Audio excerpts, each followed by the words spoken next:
As a kid, I spent my summers with my grandparents on their ranch in Texas. I helped fix windmills, vaccinate cattle, and do other chores. We also watched soap operas every afternoon, especially Days of Our Lives. My grandparents belonged to a caravan club, a group of Airstream trailer owners who traveled together around the US and Canada. And every few summers, we'd join the caravan. We'd hitch up the Airstream to my grandfather's car, and off we'd go, in a line with 300 other Airstream adventurers. I loved and worshiped my grandparents, and I really looked forward to these trips. On one particular trip, I was about 10 years old. I was rolling around in the big bench seat in the back of the car. My grandfather was driving, and my grandmother had the passenger seat. She smoked throughout these trips, and I hated the smell.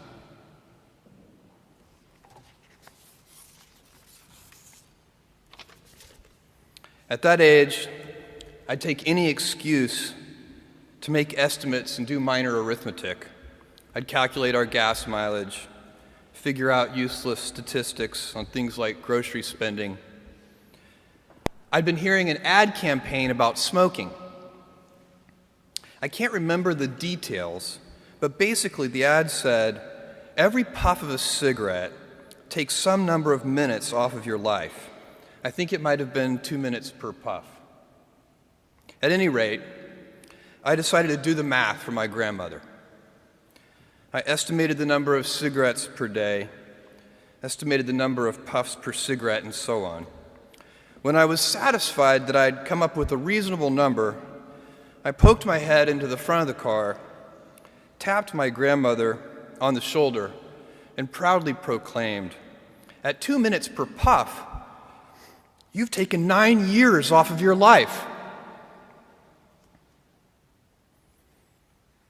I have a very vivid memory of what happened next, and it was not what I had expected. I expected to be applauded for my cleverness and my arithmetic skills.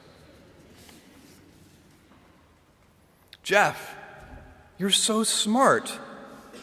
You had to have made some tricky estimates. Figure out the number of minutes in a year and do some division." That's not what happened. Instead, my grandmother burst into tears.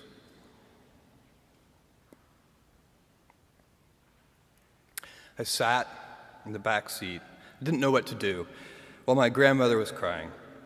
My grandfather, who'd been driving in silence, pulled over onto the shoulder of the highway.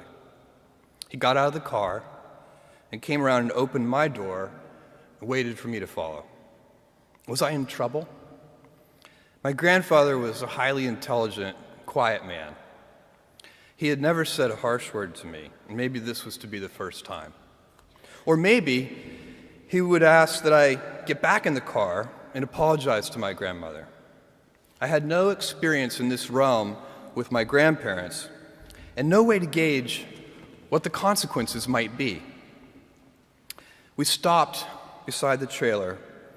My grandfather looked at me, and after a bit of silence, he gently and calmly said, "Jeff, one day you'll understand that it's harder to be kind than clever."